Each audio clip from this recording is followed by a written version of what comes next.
창세기 3장 6절부터 11절입니다.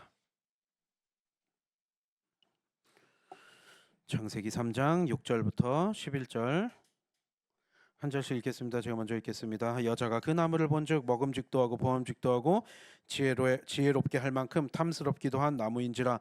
여자가 그 열매를 따먹고 자기와 함께 있는 남편에게도 주매 그도 먹은지라.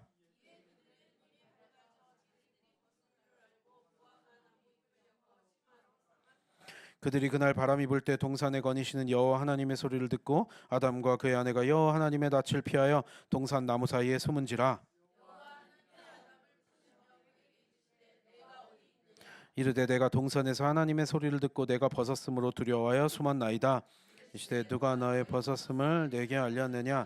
내가 내게 먹지 말라 명한 그 나무 열매를 내가 먹었느냐?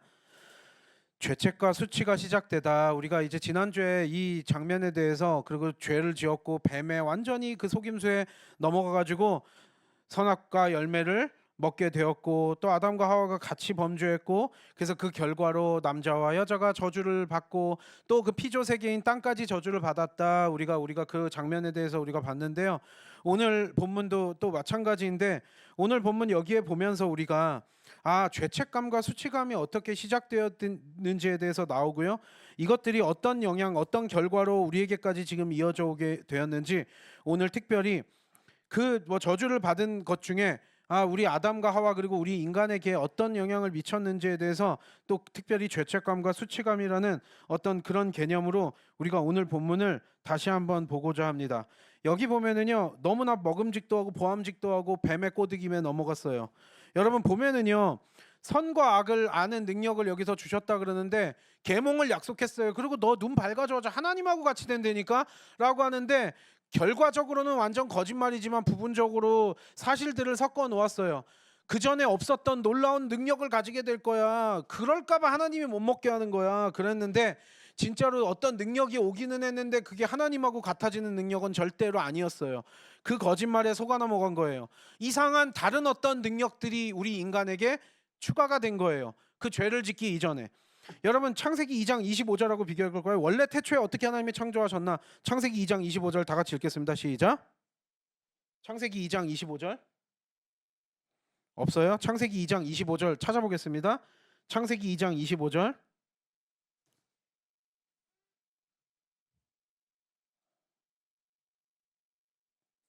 창세기 2장 25절 다 같이 읽겠습니다. 시작. 아담과 그의 아내 두 사람이 벌거벗었으나 부끄러워하지 아니하니라. 여러분 이거 잘 보셔야 돼요. 벌거벗었으나 부끄러워하지 아니하리라는 그냥 벌거벗었으나 그냥 단순한 사실이 아니라 이것들이 창조 세계 때 어떻게 지어졌는지를 잘 봐야 돼요.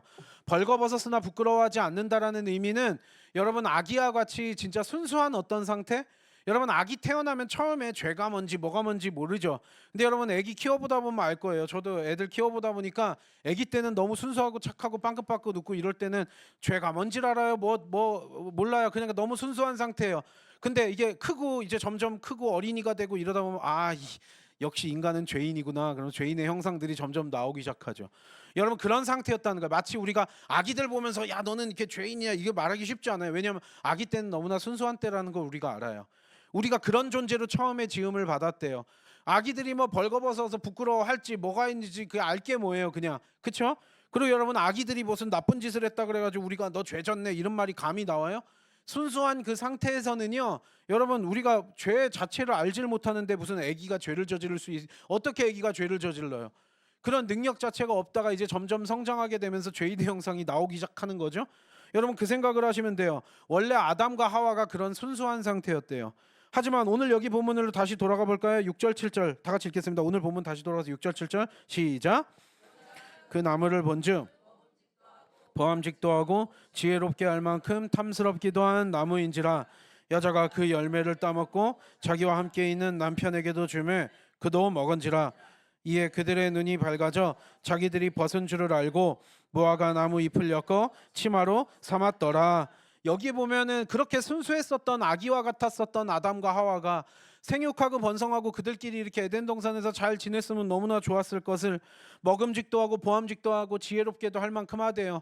근데 이게 아주 뒤틀린 뱀이 그러니까 뭔가 엔라이트먼트 깨닫게 된다 계몽시켜 준다라고 약속을 했던 그 약속이 거짓말이었어요. 정작 뭔가가 오기는 했어요. 근데 그건 뒤틀어지고 왜곡된 계몽이었어요. 올바르고 긍정적인 것이 아니라 뭔지도 모르겠지만 이상한 것들이 우리 가운데 들어와서 굉장히 혼란스럽고 당황스러워진 거예요.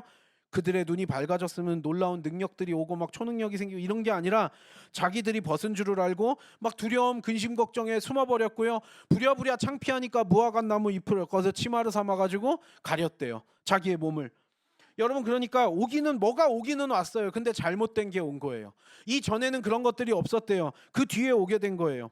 죄책감과 수치심이 이제 우리 가운데 들어오기 시작한 거예요. 죄는 그들이 가지고 있었던 아기와 같은 순수함을 파괴시켜 버렸어요. 거룩하게 우리가 받은 이 인생이라는 하나님의 형상으로 지음받은 우리의 이 선물을 너무나 그 죄책감과 수치심으로 더럽게 되었다, 더럽혀졌다. 우리가 여기에서 이렇게 보여지는 거죠. 아담과 하와도 벌거벗고 있었으나 창피한 게 하나도 없었어요. 하지만 그 전에는 그런 것들 자체를 몰랐거든요. 여러분, 그 자체가 모르는 아기들이 어떻게 죄를 져요? 그런 상태에서 아무것도 모르니까 그냥 죄를 지을 수도 없는 상태였는데 그 뒤에 전혀 우리가 그 전에 알지 못했었던 이상한 것들이 들어와서 악하고 더러운 생각들이 우리 인간의 머릿속에 가득 막 차게 됐어요. 우리 안에 그런 것들이 없어요. 그러면서 뭐 악하고 더러운 생각들이 들기 시작하면서 그것들로 인해서 막 우리가 더럽혀지기 시작한 거예요. 너무나 난처하고 당황스러운 상황이죠. 이걸 어떻게 해야 되나? 그 전에 몰랐던 것들이 막 혼란스럽게 막 깨닫기 시작하면서 그 알게 되었던 거예요. 그 전엔 몰랐대요. 그러면서 막 두려워서 하나님 앞에 숨었어요. 그리고 무화과 나무 잎으로 엮어서 막 부랴부랴 숨었어요. 내 죄책감, 수치심 이런 것들이 들어오기 시작하면서 이것들을 막 아무리 막 나름대로 노력을 한 거예요. 그러니까 그것들이 들어오니까 숨어보려고도 노력하고 막 무화과 나무 잎으로 치마를 만들어서 가려보기도 했는데 그런 노력이 있다 한들 그들이 죄에서 면제되는 것도 아니에요. 이미 그들은 불순종을 저질렀기 때문에. 여러분, 그래서 지금 그 상황이 우리 가운데 그 전에 없었던 그런 것들이 우리 가운데 들어오기 시작하면서 우리가 더럽혀졌고 지금 오늘날 우리에게까지 그 영향이 미쳐지고 우리는 그렇게 살고 있다라는 거예요. 로마서 5장 12절부터 15절 읽어볼까요? 복음을 설명하는 데 있어서 이 아담과 하와의 범죄부터 우리는 분명히 짚고 넘어가야 돼요. 로마서 5장 12절부터 15절 다 같이 읽겠습니다. 시작.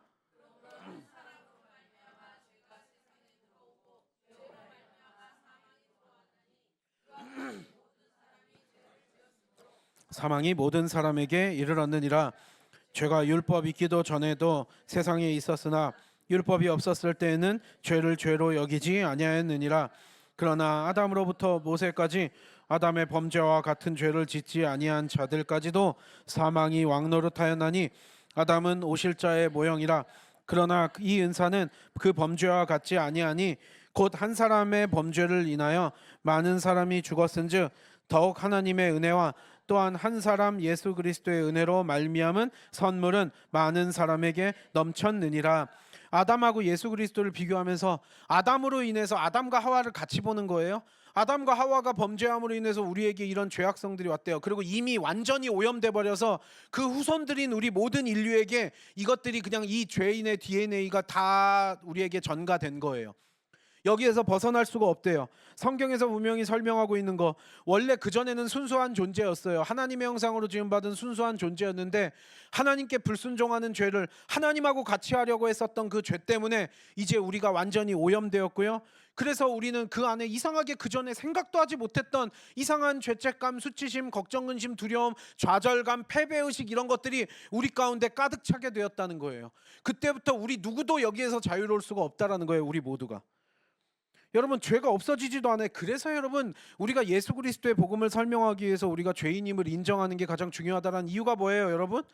여러분, 우리가 죄인이라고 인정하지 않으면은요, 예수 그리스도의 십자가 그 보혈의 능력 자체가 별로 그렇게 필요하다고 느껴지질 않아요. 여러분, 이거는요 굉장히 영적 전투가 심한 것이, 목사부터도 죄 설교하기 싫고 회개 설교하기 싫어요. 이거 준비하다 보면 저부터도 찔리잖아요. 근데 날마다 자기 부인하고 십자가에 못 박고 이러려고 하니까 여러분, 목사들도 설교할 때 그냥 적당히 이렇게 착하게 살면 축복받고 뭐하고 이런 얘기, 적당히 즐거운 얘기들 몇 마디 하고 이 주어진 이 3-40분의 설교 시간을 적당히 때우면 안 될까? 이런 유혹들이 얼마나 많은 줄 아세요? 근데요, 영적으로도 마찬가지예요. 죄 설교하고 회개 설교하고 예수 그리스도의 보혈 이거 설교하는 게요, 영적으로 굉장히 장애물들이 많고 방해들이 많거든요. 제가 목사가 되는 입장에서 제가 그게 무엇인지, 어떤 영적인 어떤 이런 것들이 있는지 알게 돼요. 아, 그래서 교회에서 예배를 드리는데 왜 죄 회개 설교 이런 거 안 하냐? 성도들부터도 듣기 싫거든요. 목사님 적당히 좋은 얘기 합시다. 뭐 자꾸 우울한 얘기하고 죄 회개하라 그러고 뭐 예수님이 이 땅에 오셔서 무슨 얘기 하셨는데요? 회개하라고 천국이 가까웠느니라 그러면서 우리가 여러 가지 좋은 말씀 많이 하셨지만 여러분 우리가 죄 회개 이거를 인정하지 않으면은요 예수 그리스도의 십자가 복음이 그렇게 간절하지가 않아요. 교회를 아무리 다녀도요 여러분 그냥 적당히 착하게 살자. 여러분 도덕 얘기 듣자고 도덕 교과서 펴놓고 지금 성경책을 우리가 그렇게 보는 게 아니잖아요. 우리는 생명과 죽음 이 구원의 문제를 놓고 우리는 지금 이 순간에도 예배드리러 온 줄 믿습니다. 죄를 인정하지 않으면은요 그리스도의 복음 자체가 간절하지 않아요. 여러분 사람들이 왜 그리스도 복음의 메시지를 듣기 싫어해요? 왜 기독교 복음이 듣기 싫어요? 죄인임을 인정하라고 분명히 하기 때문에요. 그래서 여러분 죄를 인정하고요. 우리에게 임박한 심판이 있다. 우리의 인생은 짧다. 그리고 늘 깨어 있고 우리는 사망할 수밖에 없는 죽을 수밖에 없는 인생이다라는 것에 대한 확실한 자각과 그 때문에 예수 그리스도가 생명을 주신 예수 그리스도가 필요하다는 사실을 알고 온전히 순종하는 것이 가장 중요한 일인 줄 믿습니다. 여러분 그래 중요해요. 근데요 여러분 결국 그러다 보니까 죄인임을 인정을 해야 돼요. 로마서에서도 지금 설명해요. 아담의 범죄해가지고 우리에게까지 다 그 죄가 전가됐대요. 그거 아니더라도 원죄라 그러죠. 이걸 원죄가 아니더라도 우리가 물론 살면서 짓는 죄들이 있었는데 그전에는요 그런 것 자체에 대한 생각 자체가 없었다고요. 더러운 생각들이 이렇게 들어차지 않았기 때문에 그런 것들이 행동으로 나올 일도 없었어요. 하지만 이제 우리는 그때부터 알지 못할 두려움, 근심, 걱정, 수치심이 우리를 둘러싸기 시작한 거예요. 우리가 그거에 이제 막 가득 차가지고요. 그런 걸로 인해서 자유로울 수 없는 마치 족쇄에 채워진 것처럼 수갑 채워진 것처럼 우리가 그렇게 살아간다라는 거예요. 이런 죄책감과 수치심은 지금까지도 우리를 계속 따라다니고 있어요. 여러분 그래서 죄를 지었을 때 이거를요 여러분 양심이라고 이야기하기도 하는데요. 여러분 태초에는 이런 죄책감 수치심이라는 게 무엇인지를 몰랐는데 이제 느끼게 되었어요. 그래서 사탄에게 철저하게 속아 넘어간 거예요. 아담과 하와의 눈이 밝아지기는 했어요. 눈이 밝아진다는 것 자체가 안 봐도 될 죄책과 수치를 우리가 보게 되었다라는 의미고요. 그걸로 인해서 우리가 그때부터 고통받기 시작했다라는 의미예요. 다른 저주들도 있지만 죄책감과 수치심이 우리 내면 안으로 들어오기 시작하면서 그것들이 일종의 형벌의 역할을 해요. 우리를 계속적으로 우리의 인생을 괴롭히게 되고 그것이 우리에게 고통을 주게 된다라는 거죠. 여러분 그래서 이걸 형벌로 볼 수도 있겠지만 다른 한편으로 보면은요 어떻게 보면 하나님의 은혜일 수도 있는 게 여러분 우리가 가지고 있는 인간의 양심이라는 것이 어떻게 보면 마지막 최후의 보루 최소한의 안전장치를 하나님께서 주셨다라고 브레이크를 거는 어떤 최소한의 그거일 수도 있다라고 우리는 볼 수 있겠죠.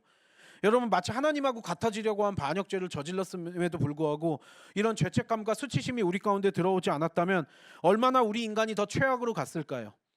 여러분 그래서 우리가 양심이라는 게 있다라고 이야기를 하잖아요. 근데 성경은 또 양심에 화인 맞은 자들이 있다 그래요. 그러니까 우리가 예를 들면 어떤 사람들은요 양심에 화인 맞아 버리면 어떤 이런 센서가 다 꺼져 버린 거예요.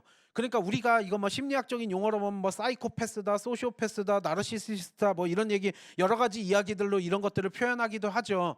그런데 여러분 뭐 사이코패스 같이 진짜 양심에 화인이 맞아 버리면 흉악 범죄를 저지르고도 아무런 죄책감을 느끼지 못해요. 여러분 우리가 인간이란 존재는 마땅히 죄책감과 수치심을 느껴야지 여러분 그나마 그래도 조절이 돼요. 그런다고 죄를 이길 수 있는 것도 아니지만 이해가 돼요?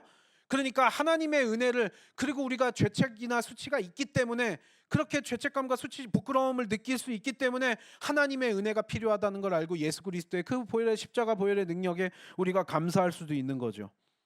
그러니까 어찌 보면은요 이 죄책감 수치심이 하나님께서 마련하신 최후의 보루이자 마지막 최소한의 안전장치라고 우리가 생각할 수 있는 거예요. 완벽할 수는 없는 존재예요.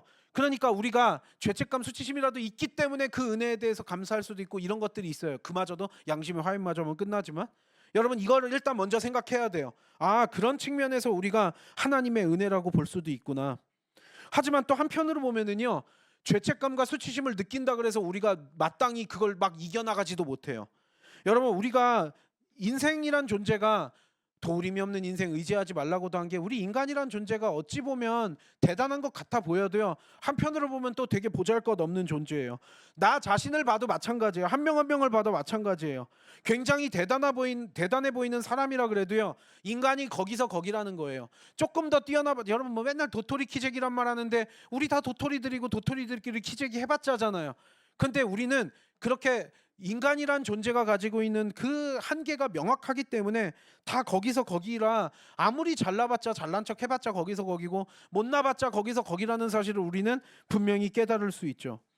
문제는요, 그렇게 완벽할 수 없는 존재이자 죄인이 되었기 때문에 우리 안에 내면은 이제 혼란스러워졌어요. 막 이상한 죄책감, 수치심이 막 들어와요. 그리고 우리 안에서 그것들이 때때로 증폭되면서요, 맨날 좌절하고요, 걱정은심하고요, 패배의식에 쩔어가지고 그냥 우리가 그렇게 괴로워하면서 우리의 인생을 살게 되었다라는 거죠. 여러분, 그러니까 죄책감, 수치심이 우리 가운데 마지막 최후의 보루 역할을 하기도 하지만, 한편으로 봤을 때 우리가 이것들이 우리를 계속적으로 괴롭힌다는 사실을 우리는 분명히 인지하고 있어야 돼요. 하나님 아버지를 인정하고 우리가 죄인임을 인정하고 하나님 아버지를 경외하면서 이러는 자들은 이런 죄책감과 수치심이 올 때 예수 그리스도의 보혈의 능력으로 우리가 그 힘입어서 회개하고 주님 앞에 나아가고 주의 자녀가 될 수 있겠지만, 하나님을 믿지도 않고 인정하지도 않고 내가 죄인이라는 걸 인정하지 않는 자들은, 그들도 인간이기 때문에 양심은 있어요. 죄책감도 느끼고 수치심도 느껴요. 근데 하나님을 인정하고 하나님을 믿지 않는 자들은 예수 그리스도까지 연결이 되지 않고요, 죄를 저지르고 내가 죄를 어떻게든 근데 죄책감 수치심은 있거든요. 그러니까 이걸 어떻게든 감춰보고 싶어요. 어떻게든 아담과 하와가 그랬던 것처럼 숨어보고 싶고요, 적당히 가리고 싶어해요. 양심의 가책이 한편에는 느껴져요. 사이코패스, 소시오패스 이런 사람 아닌 이상. 그런데 그러면서도 의도적으로 그걸 피하려고 한다라는 거예요. 아담과 하와가 보여줬던 이 행동처럼. 죄를 저지르고 회개하기보다는 회개하지 않고 자신들의 죄를 애써 합리화시키고 정당화시키려고 굉장히 노력을 많이 해요. 여러분, 우리가 요즘에 내로남불이란 말 많이 하잖아요. 막 정치인들 맨날 그런다 뭐한다. 내가 하면 로맨스인데 남이 하면 불륜이에요. 내가 죄를 저지르면 그럴 만한 이유가 다 있어요. 이건 근데 남들이 불륜을 저지르면 저런 죽일 놈, 뭐 가정도 못 지키고 뭐하고 이러는데 내가 저지르면 기가 막히게 로맨스로 포장이 돼요. 우리 인간이란 존재가 그래요. 내가 나쁜 짓을 살짝살짝 하고 거짓말을 했다라 그랬을 때 나는 이거 그 상황 때문에 그럴 수밖에 없었어. 내가 이런 이거는 꼭 나쁘게만 볼 일은 아니야. 누구 때문에 내가 이렇게 된 거야라 그러면서 책임을 전가할 사람을 어떤 식으로든 찾아서 핑계대고 변명을 해요. 그러면서 내 죄는 상대적으로 축소시켜요. 없다고는 못하겠죠. 양심의 가책이 있으면은요. 애써 합리화 정당화 해보려고 하는데 죄책감하고 수치심이 없어지지 않는다라는 거예요. 없어지지도 않아요. 그냥 가려보려고 그러고. 그래서 인간이란 존재가 남들 손가락질하고 비판하고 판단 정죄 잘하는 이유가 뭐예요? 이것 때문에 그래요. 안 없어지거든요. 내가 잘못했으면 내가 잘못했습니다, 하나님 앞에 무릎 꿇고 회개하고 돌이키고 다시는 안 하겠습니다가 되면 감사할 텐데, 그리고 하나님이 그럴 텐데 우리가 그러질 않아요. 내가 뭔 죄인이야, 어쩔 수 없었어 이러면서 오히려 들키게 되면 당당해하고요, 안 들키게 되면 어떻게든 끝까지 숨겨보려고 감추려고 해요. 하지만 내 내면 안에서 그게 없어져요? 안 없어져요. 그러니까 계속적으로 괴로움을 받아요. 인간이란 존재가 그렇다라는 거예요. 근데 그런 것들도 어느 순간에 그 라인을 넘어가게 되면, 양심에 화인 맞아버리게 되면 그거마저도 끝나게 돼버리는 거죠. 여러분, 그래서 여기에서 우리가 자유로울 수 없다라는 거예요. 유일하고 근본적인 해결책이 뭘까요? 그래서 결국 예수 그리스도 이외에 우리에게 답이 없다라는 얘기, 우리에게 구원을 주실 만한 다른 이름이 예수 그리스도 이외에는 없다라는 거예요. 여러분, 문제는요, 이 죄책감과 수치심을요, 사탄 마귀가 아주 악랄하게 이용해요. 이 악한 영적인 세력이. 그 당시에 에덴 동산에서 속여가지고 딱 속여 넘겼죠. 그러면 제발 좀 꺼져줬으면 좋겠어요. 사라져줬으면 좋겠어요. 아니요, 우리 곁에서 계속 남아가지고요. 여러분, 뱀은 사탄 마귀, 그 악한 영적인 세력을 의미해요. 여러분, 이 세력이 그렇게 에덴 동산에서 속였으면 사라져줬으면 좋겠는데 자기들이 속여 넘겼잖아요. 근데 하나님께서 완전히 떠나게 막 이렇게 아예 사라지게 했으면 너무 좋을 텐데 공중권세를 잡고 우리를 계속, 인간들을 계속 괴롭히네요. 그래서 여러분, 죄책을 느끼게 수치심을 이용해 가지고요, 우리를 끊임없이 괴롭혀요. 진짜 죄책 수치를 느끼고 하나님 앞에 회개하게 이끌면 너무나 감사하고 예수 그리스도께로 돌아오게 하면 감사할 일인데, 그렇지도 않은데 끊임없이 우리의 인생에서 죄책감을 느끼고 수치심을 느끼게 만들면서 계속적으로 괴롭혀요. 넌 그 모양밖에 안 되는 인간이야. 너는 그 따위밖에 안 되는 인간이야. 너는 쟤보다 못났고 누구보다 못났고 너 인생은 그러니까 쓰레기야. 너 인생은 뭐야? 이러면서 우리 안에서 속삭이면서 우리의 인생을 끊임없이 괴롭히고 있다라는 거예요. 진짜 죄책감을 느껴야 될 순간이 있어요. 수치심을 느껴야 될 순간이 있어요. 그리고 회개해야 돼요. 하지만 그럴 순간이 아니거든요. 그럴 상황이 아니거든요. 그럼에도 불구하고 죄책감을 느끼고 수치심을 느끼면서 이걸 거짓 죄책, 거짓 수치라고 우리가 부를 수 있을 거예요. 쉬운 말로 하면요, 우리가 우리 스스로에게 만족하지 못하면서 계속 우리를 괴롭혀요. 불필요한 거예요. 이거는 필요가 없어요. 죄책감을 안 느껴도 되는 상황이고 수치심을 안 느껴도 되는 상황인데 우리는 죄책감과 수치심을 느껴요. 남들보다 재산을 더 모으지 못했어요. 누구는 저렇게 돈 많은데 나는 왜 이거밖에 돈이 없나 뭐 했나 뭐 이러면서 쓸데없이 막 부끄러워하고요. 괴로워하고 막 이래요. 아, 쟤는 저렇게 외모도 잘난 것 같은데 막 외모도 못 나고 뭐하고 막 이런 거 보면서 나는 왜 이 모양일까 그러면서 막 수치심을 느껴요. 아, 누구는 나보다 학벌이 좋은 거 가방끈이 긴 것 같은데 나는 가방끈이 막 안 긴 것 같고 뭐하고 막 이러면서 또 막 수치심 느끼고 죄책감 느끼고 막 이래요. 그리고 그런 죄책과 수치를 부추기는 사회가 우리 한국 사회이기도 하죠. 여러분 그런 건 있어요. 왜냐하면 저도 외국에 있으면서 많이 느낀 게 우리나라가 이게 참 심하거든요. 외모지상주의 이런 게 심하잖아요. 제가 이야기 여러 번 했죠. 제가 한국 사람들이 저를 외모로 얼마나 많이 핍박을 하면서 살았는지. 그럼 이런 거예요. 아, 뭐 키가 작고 뚱뚱하고 뭐가 막 하고 외모가 그러면 제가 죄책과 수치를 느껴야 돼요, 여러분? 왜요? 하나님이 저를 이렇게 만드셨는데 왜 죄가 죄책과 수치를 느껴야 돼요? 근데 마치 저는 어린 시절부터 그런 핍박들을 너무나 많이 받았어요. 이거 진짜 웃을 얘기가 아닌데 이게 너무나 심해요. 여러분이 왜 우리가 수치심을 느껴야 돼요? 여러분 누구는 공부 잘하는 사람도 있고 못하는 사람도 있고 저도 애들 공부들 뭐 과외도 해보고 뭐도 해보고 막 해봤잖아요. 여러분 공부 가르쳐 보면은요 될 친구가 있고 안 될 친구가 있어요. 빨리 기술 배우고 즐거운 일 하게 하는 친구들 있지 누가 다 서울대 가고 학자 될 필요 없어요. 그렇죠 여러분? 근데요 내가 조금 IQ가 높은 사람도 있고 낮은 사람도 있는데 왜 그것 때문에 수치심을 느껴야 돼요? 어떤 사람은요 외향적이고 막 좀 사회성이 좋고 이런 사람도 있지만 상대적으로 좀 내성적인 사람도 있어요. 그거 원래 성향이 그런데 그걸 어떻게 해요? 하나님이 나를 그렇게 만드신 것도 있어요. 물론 후천적으로 어느 정도 이렇게 되는 것도 있겠지만 사회화 되는 것도 있겠지만 우리는 그런 거요. 죄책감 수치심 안 느껴도 돼요.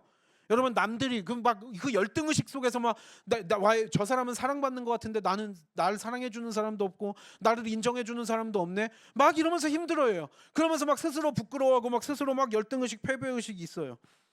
왜 저 사람은 저렇게 튼튼하고 건강한 것 같은데 나는 힘도 약하고 나는 왜 맨날 골골댈까? 이러면서 스스로 또 막 힘들어해요. 저 사람은 계급도 높은 것 같아. 높은 자리에 있는 것 같아. 나는 왜 이 모양 이 꼴로 이렇게 살아가나? 그리고 인생 막 한편으로는 금방 살다 보니까 금방 늙어버렸네요. 아, 나도 저 젊음이 좋은데 나 벌써 늙어갔네. 그리고 건강도 이렇네, 뭐도 이렇네 이러면서 막 발버둥을 치는 거예요. 그러면서 막 스스로 힘들어하면서 막 그래요. 여러분 우리가 왜 그래야 되는데요? 우리의 이 짧은 인생 속에서 불필요한 거짓 수치, 거짓 죄책이 우리를 계속적으로 괴롭혀요. 그럼 이걸 깨달아야 돼요. 아, 이거는 그때 죄로 인해서 우리가 이런 것들이 우리 안에 들어오게 되어서 그때부터 우리 인간이 여기에서 자유로울 수 없어서 계속 괴롭힘을 당하는구나 깨달아야 되는 거예요. 그래서 우리가 예수 그리스도가 필요하다라는 사실이에요. 그럴 필요가 없음에도 하나님이 우리를 그렇게 하라 그러지 않았어요. 진짜 죄 졌을 때 죄책감 느끼고 하나님 회개하는 게 중요하고 진짜 부끄러운 짓을 했을 때 수치심을 느끼는 게 중요한데 안 느껴도 되는데 왜 맨날 우리는 그 죄책과 수치심과 막 이런 거 그런 것들을 마치 강요해요. 여러분 그래서 우리가 한국이 뭐 가지고 있는 장점들도 있겠지만 아 우리가 그런 문화들이 그리고 외국 사람들이 한국 사람들 왜 그러냐 지적하는 게 사실 맞는 얘기잖아요. 그러면 아 이렇게 막 일부러 필요도 없는 수치심을 자극하면서 왜 우리의 인생을 불행하게 만들어요. 요즘 맨날 뭐 자살하는 경우 SNS 보면서 남들은 잘 사는 것 같은데 나는 왜 안 행복하 그러면서 우울증 걸리고 자살하고 뭐하고 이런다는 얘기들이 맨날 나오잖아요. 아니 비교할 게 뭐가 있어요 여러분? 그 사람이 잘났으면 잘난 대로 살고 나는 내 안에 하나님의 은혜가 있으니까 여러분 그렇게 살아가는 거예요. 외모가 어떠냐 뭐 뚱뚱하냐 말랐냐 키가 크냐 작냐 얼굴 이목구비가 어떻고 저렇고 얘기를 해요. 그래서 막 그거를 막 어떻게 해보려고 막 발버둥 치면서 좀 노력하면 될까? 그럼 학벌을 따면 될까? 뭐를 하면 돈을 좀 더 모아보면 내가 좀 좋아질까? 외모가 내가 이 모양이야 그럼 뭐 성형수술을 해보면 될까? 그게 나의 자존감을 높여줄까? 너무나 일시적일 뿐이지만 그게 궁극적인 해결책이 되지 않는다는 사실 우리 모두는 깨달아야 될 줄 믿습니다. 일시적이지 없어지지 않는다고요 여러분. 여러분의 열등의식은 그런 식으로 극복이 되는 게 아니에요. 우리가 가진 자존감 교만해지는 게 아니라 자존감이 필요하다는 건 주 안에서 주의 자녀로서의 자존감이지 우리가 그렇게 열등의식 하나님이 그렇게 살라 그러질 않았어요. 너 목숨 걸고 돈 100억 정도는 모아야 돼. 네 인생 한심하게 뭐 하는 거니. 그런 적이 없으시다고요. 너 공부했으면 너는 뭐 대학교 박사 하고 서울대 나오고 뭐하고 해야지 왜 너는 그랬냐. 그러면서 수치심 느낄 필요 없어요. 하나님이 우리 생긴 것도 이렇게 만드셨어요. 여러분 그래서 저도 이걸 너무나 많이 느낀 것이 여러분 한국 사람들도 우리가 가지고 있는 어떤 이런 열등의식이나 이런 뿌리 깊은 것들이 있어요. 저도 지금도 마찬가지인 게 한국이 옛날보다는 영향력이 있다 그래도 한국이 여러분 그래봤자 작은 나라예요. 제가 외국을 갔는데요. 뭐 15년, 20년 전에 유학 갔을 때 외국 애들한테 코리아라는 걸 설명하는 게 너무 힘들었어요. 여러분 한류 해봤자요. 그래도 한국 모르는 사람이 훨씬 많아요. 아는 사람만 아는 거예요. 제발 우리나라 사람들 막 국뽕에 취해가지고 착각하시면 안 되는 게 저 같은 경우 중국하고 일본은 알고 자꾸 보면 뭐 차이니즈, 재패니즈, 이러지 코리안 이렇게 물어보는 사람 한 명도 없어요. 외국 사람들 나가 보시면 알아요. 물론 관광지나 이런데 요즘에는 한국 사람들이 많이 돌아다니고 이래서 그렇지만 코리아에 대해서 제가 설명을 해야 되고 뭐 해야 되고 그리고 나라적 뭐 이러면 좀 그래요. 그리고 약간 무시하는 게 느껴지고요. 우리 학교 애 중에요. 일본에는 막 친하게 지내는데 한국에는 막 이렇게 무시하고 막 이런 것들이 있고 이런 몇 번 당하잖아요. 그러면 약간 피가 거꾸로 솟고 막 이러는데 이거는 외국에서 이게 해보신 분들 알 거예요. 그러니까 이게 뿌리 깊은 열등의식이나 이런 것들이 있고 이래서 처음에는 분노하고 막 이래가지고 막 저도 이랬거든요. 여러분 근데 그게 열등의식을 느낀다고 그게 달라지는 게 아니라요. 예수 그리스도의 복음 안에서 그 모든 것들이 이해가 되고 아 인간이란 존재가 어떤 존재구나 이런 것들이 깨달아지고요. 우리가 그렇게 되면서 이것들이 조금씩 해결이 되더라고요. 여러분 왜 그거 내가 한국 사람이에요. 근데 다른 사람들은 중국하고 일본은 안 돼요. 근데 한국은 모르겠네. 뭐 그런데 노르스 코리아 그 핵무기 뭐 이런 얘기만 해요. 대한민국에 대해서 잘 몰라요. 그거 보통 한 10여 년 전만 해도 그랬고요. 지금도 사실 관심 있는 사람들이나 한류 뭐 이러지 일부지 대부분 사람들은 요번에도 뭐 케냐 가고 이러니까 뭐 코리아 뭐 들어보고 알다라 그러는데 뭐 노르스 코리아 뭐 이런 얘기 하더라고요. 케냐 사람들도요. 요번에 선교 갔을 때도요. 그래요, 여러분. 우리가 잘난 척 해봤자예요. 그러니까 우리 안에서 얼마나 이러고 있는지 좀 나가보면 알게 되거든요. 예전보다는 많이 낮은 것도 사실이지만 그러니까요. 그런 알지 못할 것들이 저를 막 이렇게 휩싸고요. 야, 한국 사람인 게 이런가? 막 이런 생각들 많이 들면서 그게 굉장히 쓸데없이 나를 괴롭히고 근데 그때 막 분노하고 뭐 했고 저 자식 저 내가지 없는 놈 막 이러면서 저도 막 욕하고 막 흥분해가지고 막 이랬었거든요. 지금 돌이켜 보면은요. 제가 한국 사람이라 한국에 대해서 그 사람이 모른다 그러면 그냥 설명해 주면 되지 그게 열등의식 가질 일이에요? 근데 우리가 그렇다니까요. 아마 그런 것들 때문에 우리가 뿌리 깊게 약간 이런 것들이 있는 것 같아요. 아니 솔직히 외모가 다 한국 사람들 외모가 뭐 잘나봤자 얼마나 잘나요. 그래가지고 막 해요. 근데 그게 극복이 돼요, 여러분? 그거는요 부끄러워할 일이 아니라 나의 나 된 것이 하나님의 은혜라고 살면 되죠. 누구도 그럴 수 없는 거예요. 그리스도인들이 그런 거에 막 집착하면서 세상 사람들의 기준으로 똑같이 그렇게 한다라 그러면 다를 게 없잖아요. 우리가 구별되지 않잖아요, 여러분. 이게 무슨 얘기인지 아시겠어요? 진짜 죄책감 느껴야 될 순간이 있고요. 수치심 느껴야 될 순간이 있어요. 근데 그거 아닌 순간에도 거짓 죄책, 거짓 수치로 쓸데없이 괴롭힘 당하면서 우리의 인생을 불행하게 만들어요. 어차피요 우리 인간이란 존재가 궁극적으로 행복해질 수 없는 존재라는 거 주 안에서만 가능하지 주 밖에서는 우리의 인생이라는 게 너무나 연약하고 불완전한 그런 존재라는 사실을 우리가 깨달아야 될 줄 믿습니다. 그래서 마치 족쇄처럼 우리를 막 올가매고 있어요.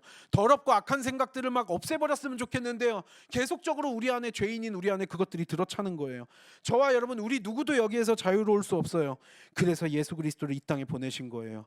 예수 그리스도께서 십자가에서 그 모든 그 죄를 지시고 우리를 그 족쇄에서 풀어주시기 위해서 우리를 자유롭게 해주시기 위해서 예수 그리스도가 이 땅에 오셔서 죽으시고 부활하신 줄 믿습니다.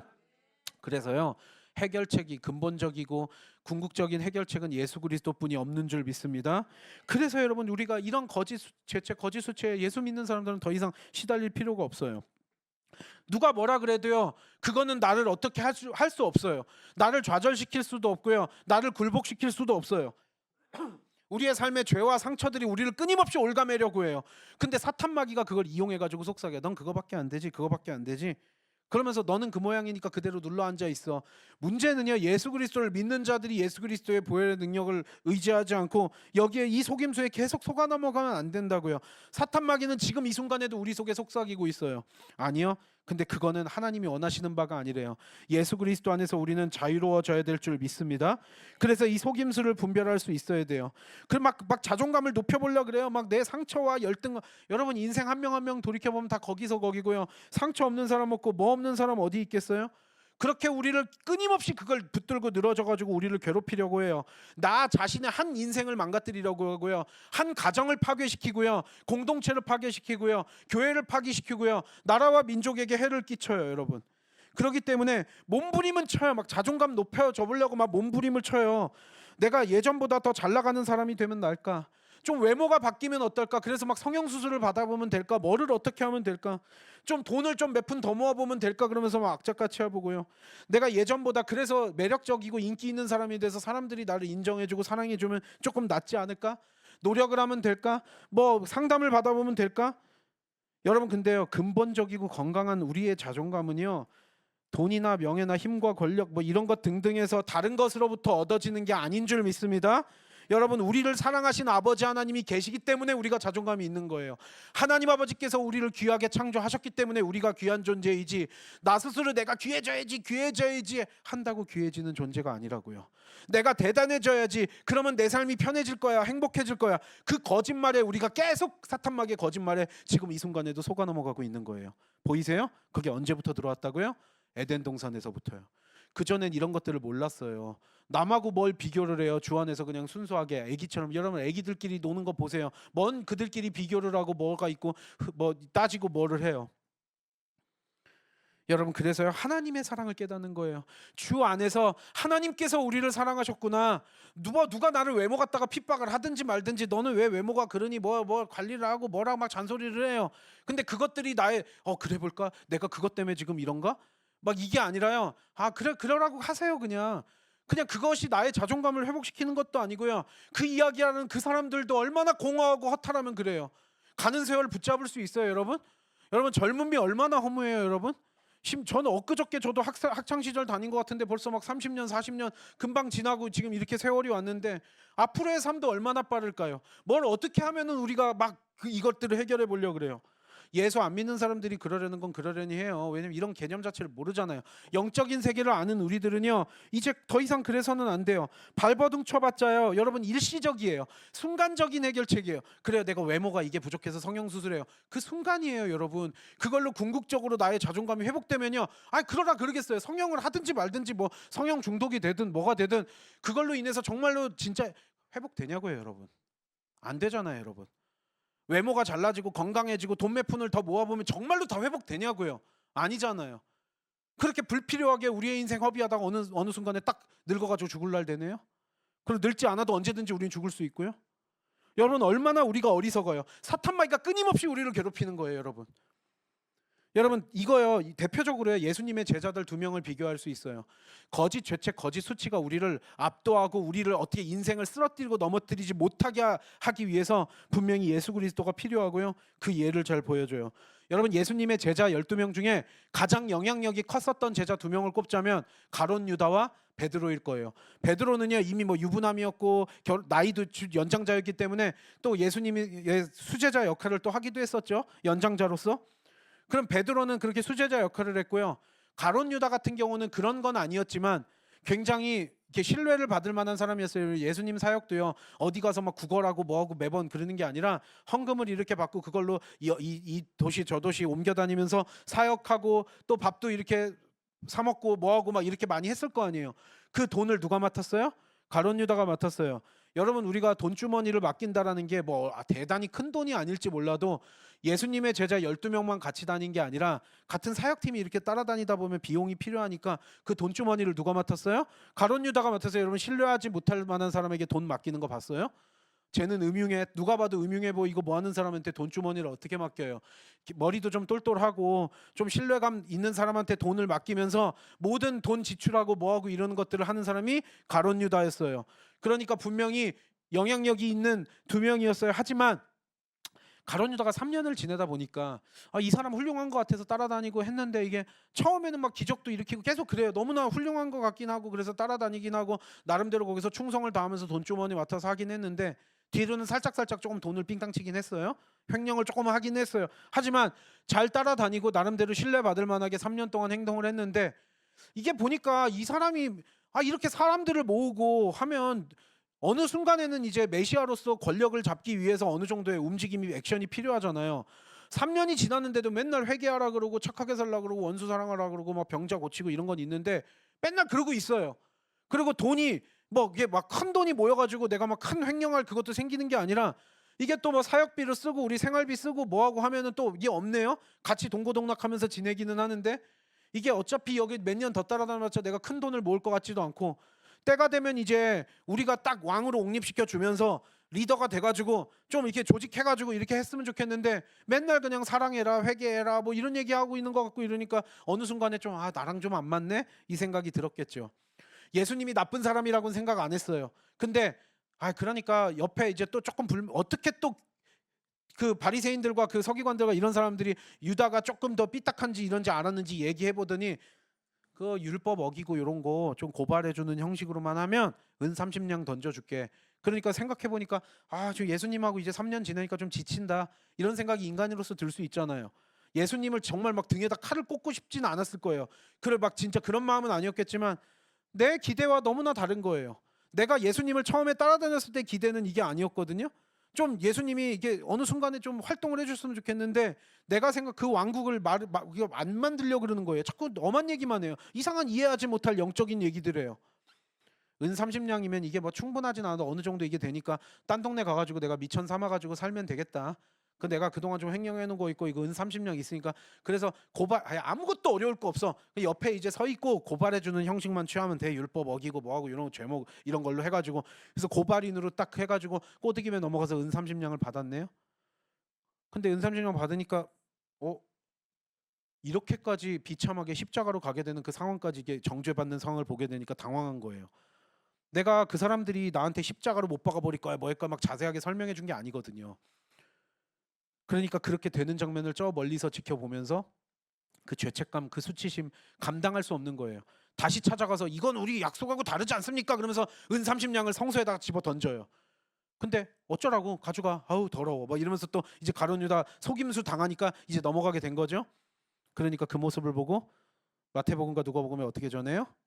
너무나 그 죄책감과 그 수치심에서 괴로운 나머지 목을 매달아 죽어요. 자기가 한 것을 후회하기는 했대요. 어느 정도까지 회개했는지 모르겠지만 후회하고요. 목을 매달아 자살하고요. 나중에 목 매달아 자살해 죽어가지고 떨어져가지고 내장이 터져서 죽었다까지 성경에서는 증언하고 있죠. 그 죄책감과 수치심을 감당할 수가 없었어요. 마태복음 27장 3절에서 5절 읽어볼까요? 다 같이 읽겠습니다. 시작.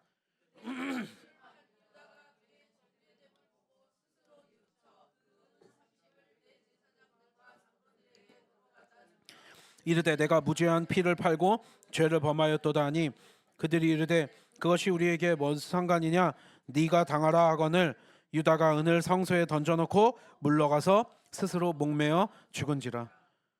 가룟 유다는 감당하지 못했어요. 만약 회개했다면 또 어떻게 됐을지 모르겠지만 회개하지 않고 비참하게 생을 마감하고 말죠.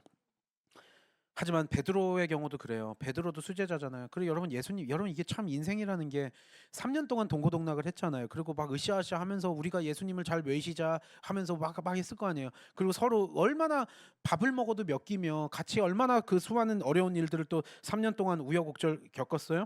근데 베드로는 바로 3번 부인해 버려요. 그리고 다른 가룟 유다 아니고 다른 열제자들 다 여기저기 뿔뿔이 도망가 버려요.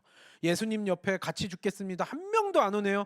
그리고 베드로도 큰 소리로 다른 사람들 앞에 난 저 사람 모르는 사람이요 3번이나 부인해 버려요. 하지만요 그 죄책감과 수치심이 시몬 베드로의 그 평생의 인생 동안에 있었겠지만 그게 그 인생을 망가뜨리지를 원치 않으셨어요. 하나님은. 예수님도 마찬가지고요. 누가복음에 미리 예언을 해주세요. 누가복음 22장 31절에서 34절 다 같이 읽겠습니다. 시작. 요구하였으나 그러나 내가 너를 위하여 내 믿음이 떨어지지 않기를 기도하였노니 너는 돌이킨 후에 내 형제를 굳게 하라. 그가 말하되 주여 내가 주와 함께 오게도 죽는 데에도 가기를 각오하였나이다. 이르시되 베드로야 내가 네게 말하노니 오늘 닭 울기 전에 내가 3번 나를 모른다고 부인하리라 하시니라. 사탄이 너를 밀가부르듯 하려고 하겠지만 너는 반석이 되어서 너 순교하는 날까지 그리스도의 복음 전하면서 살아야 된다. 절대로 그것 때문에 쓰러지고 넘어져서는 안 된다. 미리 예언까지 해주시는 거예요.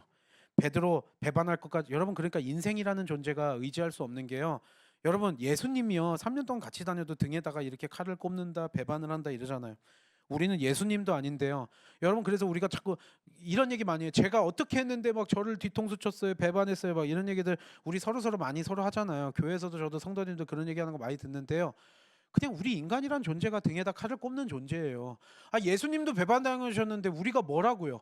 우리가 뭔데 얼마나 우리가 뭐 뛰어나고 뭘 하길래 자기들 다 이득대로 살아가고요. 뒤통수 치고요. 그냥 등에다 칼 꼽는 게 우리 인간이라고요. 그래서 도울 힘이 없는 인생 의지하지 말고 믿지 말래요. 사랑해주고 끝내래요. 여러분 그게 우리 그리스도인들이 가지고 있는 지혜예요. 아니 예수님도 배반당하셨는데 우리가 무슨 수로 배반을 안 당해요. 막 치를 떨면서 저 사람은 저러면 안 된다 뭐 한다 막 평생 동안 가슴에 앓고 그냥 우리 인간이라는 존재가 그런 존재라는 사실 우리가 다 알기를 원합니다. 맨날 그것 때문에 뭐 치를 떨고 부들부들 떨고 살아봤자 나만 내 속만 썩고 내 뼈만 썩어 들어가요. 그러니까 그냥 인간이란 존재가 그렇구나. 그러면요 누구도 막 근본적으로 믿지 않고 의지하지 않으면은요 뒤통수를 맞더라도 좀 그렇게 세게 맞지는 않을 거예요, 여러분. 그러려니 할 거예요. 그리고 그걸 또 감안하고 우리가 살아가는 거고요. 끊임없이 여러분 우리는요 이거예요. 사탄 마귀가 계속 괴롭혀요. 넌 인생 그 모양밖에 안 되지. 쟤 비교해봐. 넌 그거밖에 안 되지. 열등의식이 막 해요. 그럼 우리 안에 내면 안에서 그것을 괴롭혀요. 문제는요 이거는요 예수 그리스도의 이름을 붙들고 기도하는 순간엔 쫓아내거든요.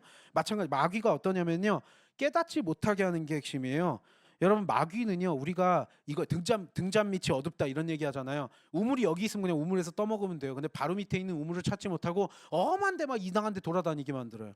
등잔 밑에 딱 대답이 있는데 찾지 못하게 하고 여기저기서 엄한 데서 이렇게 찾게 만들어요. 그게 사탄 마귀의 전략이에요. 깨닫는 순간엔 우리가 이길 수 있거든요.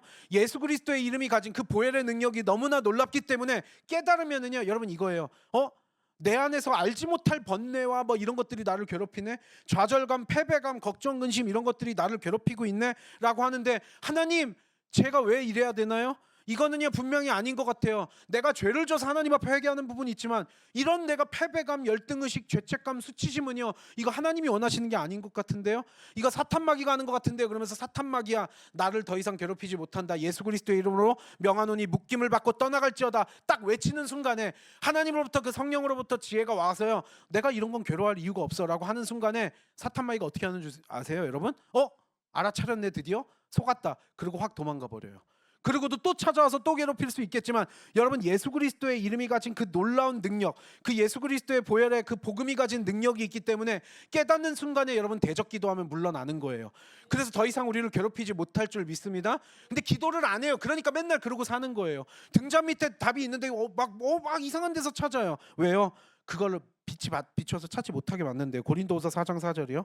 사탄 마귀가 이래요. 고린도후서 4장 4절 다 같이 읽겠습니다. 시작. 믿지 아니하는 자들의 마음을 혼미하게 하여 그리스도의 영광의 복음의 광채가 비치지 못하게 함이니 그리스도는 하나님의 형상이니라. 안 믿는 자들의 마음을 혼미하게 해서요 이게 가려버려요. 그래서 복음의 빛이 비추지를 못하게 해요.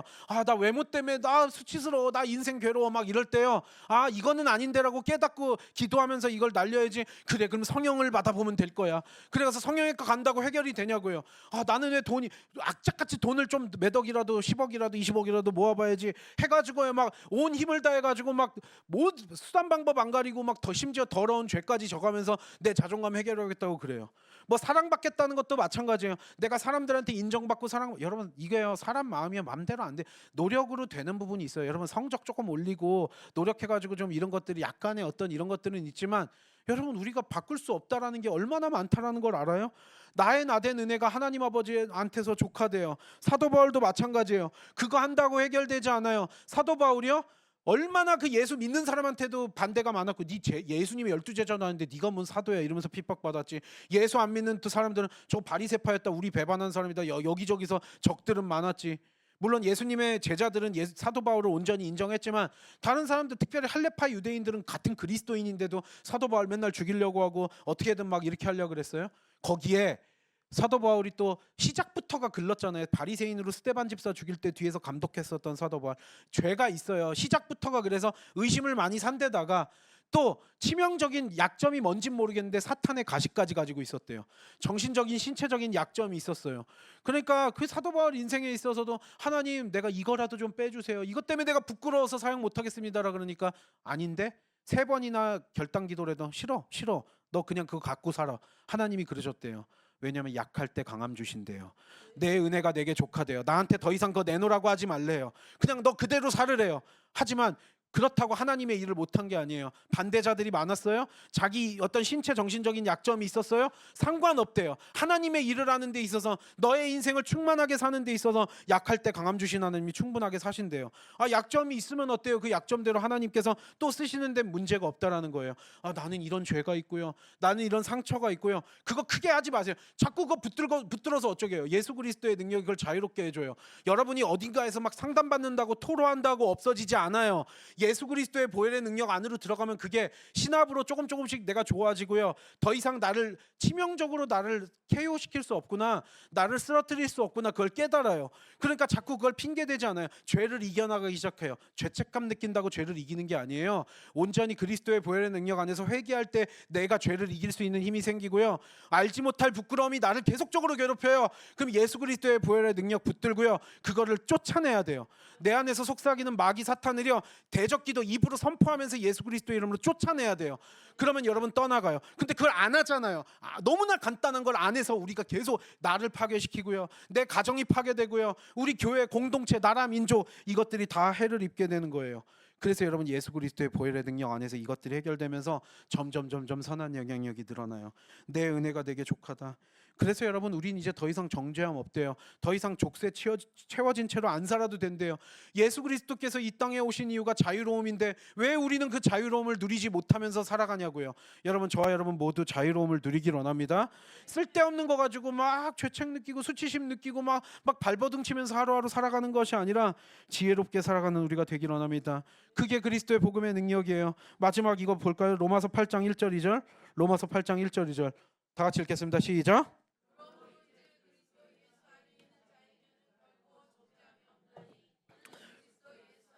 생명의 성령의 법이 죄와 사망의 법에서 너를 해방하였음이라. 그리스도의 복음의 능력만이 우리를 자유롭게 하는 줄 믿습니다. 아직이요 남아 있어요. 괴롭힘도 약간 계속적으로 우리의 삶에 이런 것들이 있을 거예요. 우리가 육신이 연약하기 때문에. 하지만 주님 앞에 서는 그날 그리고 완전하게 자유로워질 거예요. 하지만 아직도 우리가 알지 못할 것들로 번뇌하면서 괴로워하면서 이러고 있다면 그건 하나님이 원하시는 게 아니에요. 여러분 십자가 복음의 능력이 우리 안에서 잘 작동하고 있는지를 봐야 돼요. 그런 것들이 나를 계속 괴롭힌다 그러면 우리가 깨달아야 돼요. 악한 사탄 마귀는 계속 참소하고 조롱해요. 우리 평생 동안 그렇게 할 거예요. 하지만 그것 때문에 괴로워하면서 되지도 않을 발버둥 치면서 살아가는 것이 아니라 그리스도의 능력에 온전히 믿고 날마다 성숙해지고 새로워지는 우리 모두가 되길 원합니다. 놀라운 주님의 은혜에 감사하며 주님께 영광 돌리면서 살아가는 우리의 남은 삶 하루하루가 되길 원합니다. 찬양하고 기도하겠습니다.